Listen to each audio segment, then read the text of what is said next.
Bonjour et bienvenue dans le Fil d'actu, l'émission qui donne du sens à l'information. Visiblement, ceux qui se sont donnés pour mission d'affaiblir le pays ont décidé de ne nous laisser aucun répit. Le 2 janvier, l'année 2021 était à peine commencée, que deux départements français, le Haut-Rhin et le Bas-Rhin, étaient fusionnés dans une nouvelle entité nommée Collectivité européenne d'Alsace. Et à en croire les quelques médias qui ont cru bon de partager cette information, il s'agissait là d'une excellente nouvelle, synonyme d'unité retrouvée pour les Alsaciens, enfin rassemblés derrière un même logo en forme de bretzel. Pourtant, l'appellation de collectivité européenne pour un territoire français n'a pas manqué de susciter quelques interrogations. Alors, la France serait-elle en train de se faire déposséder de son territoire? Ou bien faut-il ne voir dans tout cela qu'un banal changement de dénomination administrative? Et si en fait cette information, passée sous les radars médiatiques, soulevait d'autres enjeux, bien plus importants qu'il n'y paraîtrait au premier abord? C'est ce que nous allons voir tout de suite dans cette vidéo. La collectivité européenne d'Alsace, c'est son nom. Une nouvelle entité émanant de la fusion du Haut-Rhin et du Bas-Rhin. Une collectivité en avance par rapport à ce que pourra être le schéma institutionnel demain. L'Alsace renaît aujourd'hui en tant que collectivité grâce à ce rassemblement des deux conseils départementaux. Moi, en tant qu'Alsacienne et élue mulhousienne, je suis vraiment très fière. C'est vraiment un moment extraordinaire et on pourra dire à nos petits-enfants qu'on y a participé. Cette confiance dans les territoires suppose que le droit à la différenciation soit consacré dans une loi organique. Je souhaite que nous puissions ouvrir un nouvel acte de décentralisation adapté à chaque territoire. On va quand même vous rassurer tout de suite, non, l'Alsace n'a pas vraiment été annexée par l'Union européenne.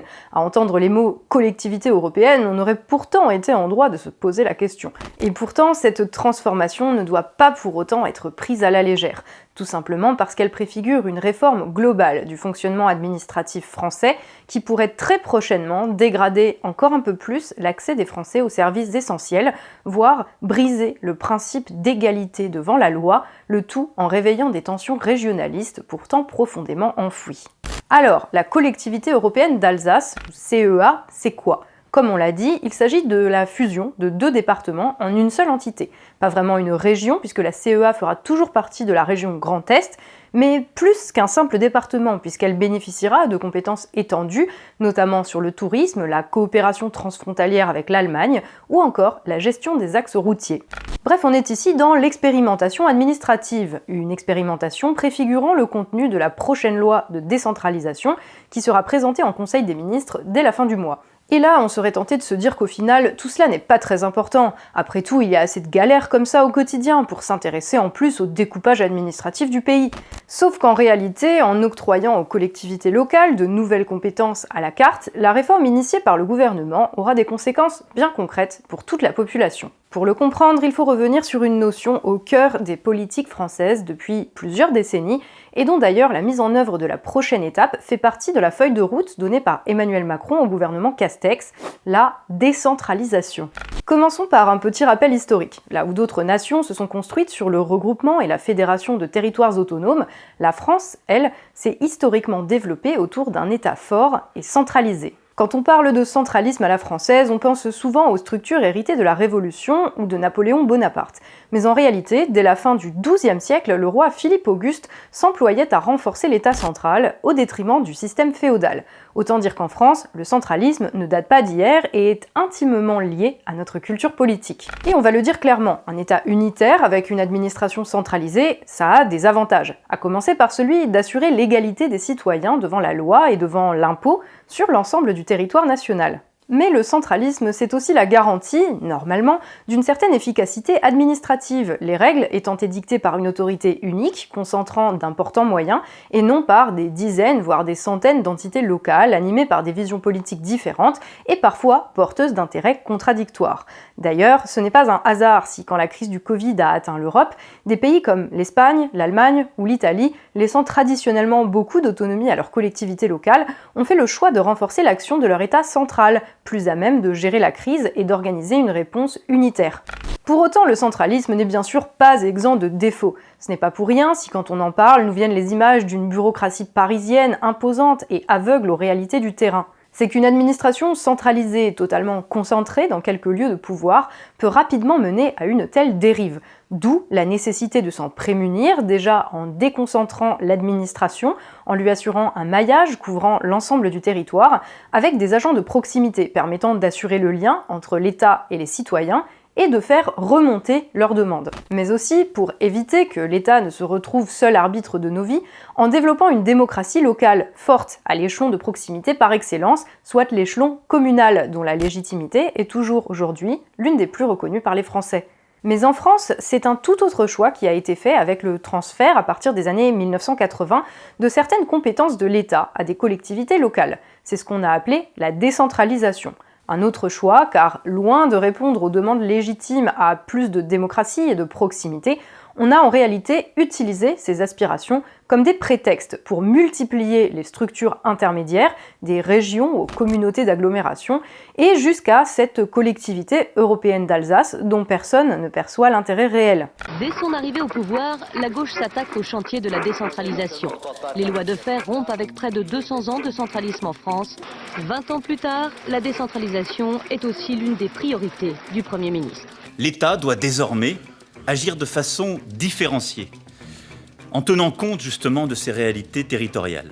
Résultat, un millefeuille administratif s'épaississant au fil des réformes, des compétences partagées de manière pas toujours logique. On se rappellera que les écoles primaires sont gérées par les communes, les collèges par les départements et les lycées par les régions, éclatées entre des structures parfois en concurrence directe les unes avec les autres, ou capables de se mettre des bâtons dans les roues en cas d'opposition politique.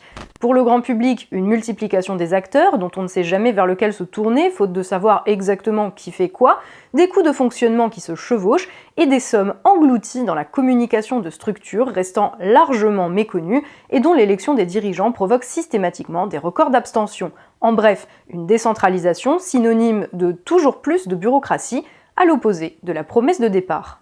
Et là, si vous avez auprès de vous un défenseur dogmatique de la décentralisation, il devrait vous dire que si la décentralisation a échoué, c'est parce qu'en réalité, on n'a pas assez décentralisé. Et d'une certaine manière, il n'aurait pas complètement tort, car dans sa logique, la décentralisation impliquerait que certaines règles soient définies à l'échelon des collectivités locales, tout comme les niveaux d'imposition permettant de mener à bien la politique voulue. Or, jusqu'à aujourd'hui, cela n'a pas été le cas. En France, la décentralisation a principalement confié aux collectivités locales le soin d'appliquer les politiques décidées nationalement avec des enveloppes de financement fixées par l'État.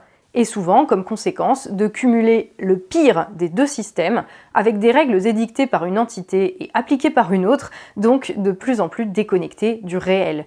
Des financements inadaptés à des coûts de gestion locale de plus en plus élevés, et quand, fatalement, toute cette machinerie se grippe, des administrations qui peuvent décliner toute responsabilité en se renvoyant perpétuellement la balle. Alors pourquoi ne pas aller plus loin dans la décentralisation ? Tout simplement parce que si les régions pouvaient fixer leurs propres règles et leur propre niveau de prélèvement, cela briserait l'égalité des citoyens face à la loi et face à l'impôt. Ce qui, en plus de nécessiter une réécriture de la Constitution, ne serait tout simplement pas toléré par les Français, car bien trop éloigné de notre culture politique. Non seulement les Français n'accepteraient jamais, par exemple, que les salaires soient différents entre la Creuse et la Moselle, mais encore, si une collectivité mettait en place une politique impopulaire, c'est toujours en dernier recours vers l'État qu'ils tourneraient leur colère, d'où le fait qu'aucun gouvernement n'aurait intérêt à défendre une telle réforme de financement, car sa popularité dépendrait alors de l'action d'entités qu'il ne contrôlerait plus.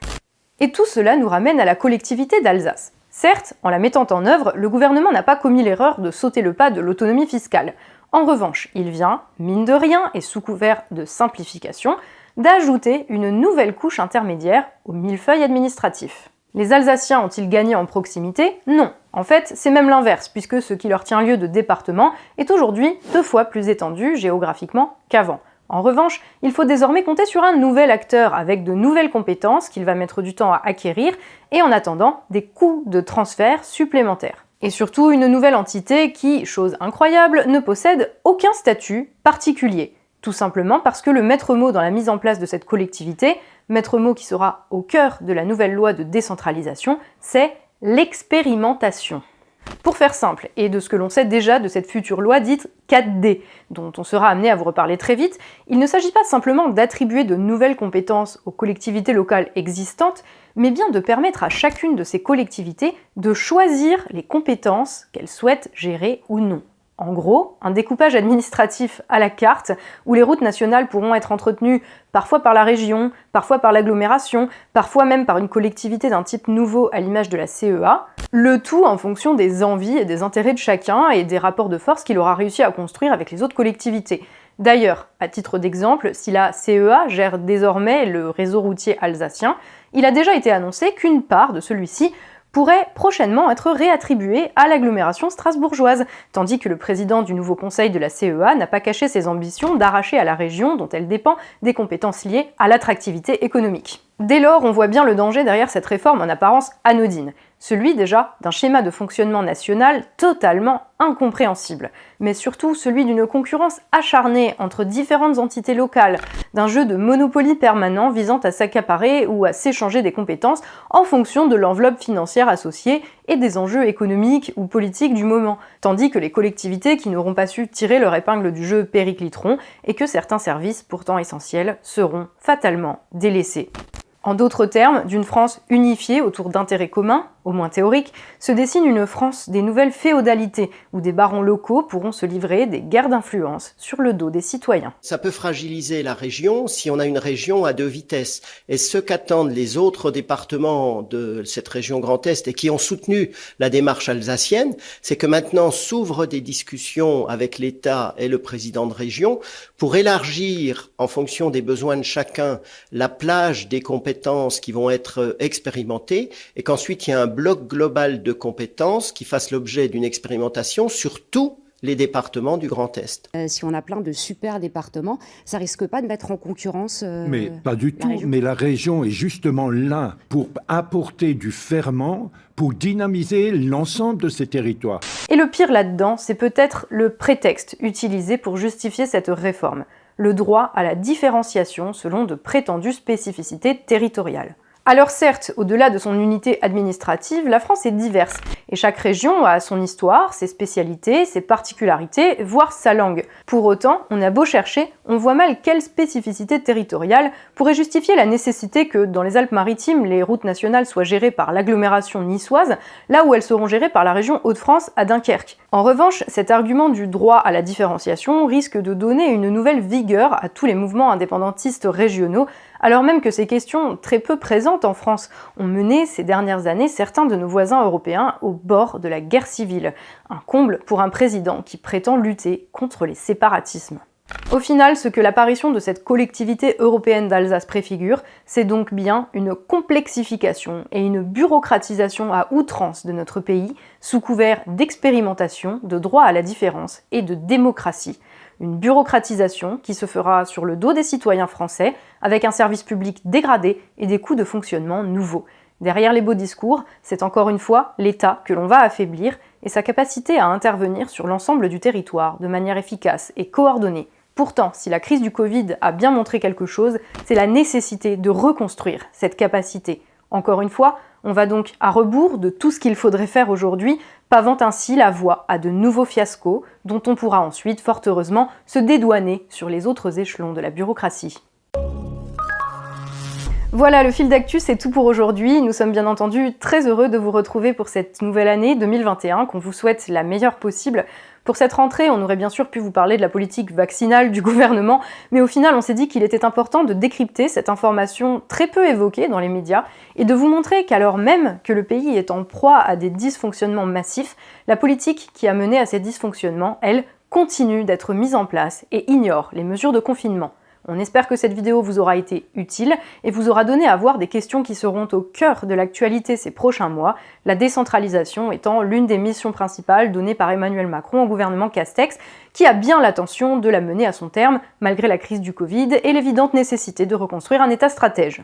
On remercie bien sûr tous les tipeurs qui nous permettent de faire ce travail en toute indépendance, avec le recul suffisant sur l'agenda médiatique que le gouvernement aimerait nous dicter.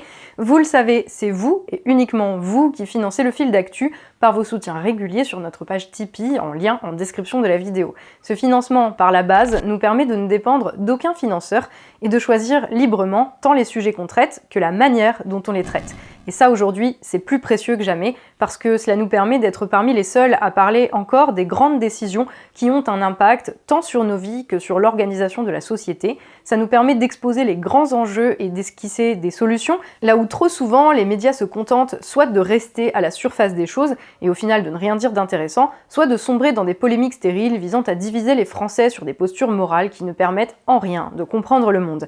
Alors, merci à vous de nous éviter ce genre d'écueil. On espère que le résultat de notre travail vous plaît. Et d'ailleurs, si vous aussi vous souhaitez contribuer à l'aventure et rejoindre la communauté des tipeurs, n'hésitez plus pour le faire. Il vous suffit pour ça de cliquer sur le lien vers notre page Tipeee, en lien en description de la vidéo, et de vous laisser guider. Pour le reste, si cette vidéo vous a intéressé et plu, pensez bien sûr à la partager autour de vous et à faire connaître notre travail à votre entourage. Vous pouvez aussi laisser un pouce bleu et un commentaire, c'est toujours intéressant pour nous de vous lire et ça contribue à améliorer le référencement de notre chaîne sur YouTube. Si ce n'est pas déjà fait, pensez à vous abonner à la chaîne et à activer la cloche pour ne pas rater nos nouvelles publications. Encore une fois, une très bonne année à tous, prenez soin de vous et on se retrouve la semaine prochaine pour un nouveau fil d'actu, l'émission qui donne du sens à l'information.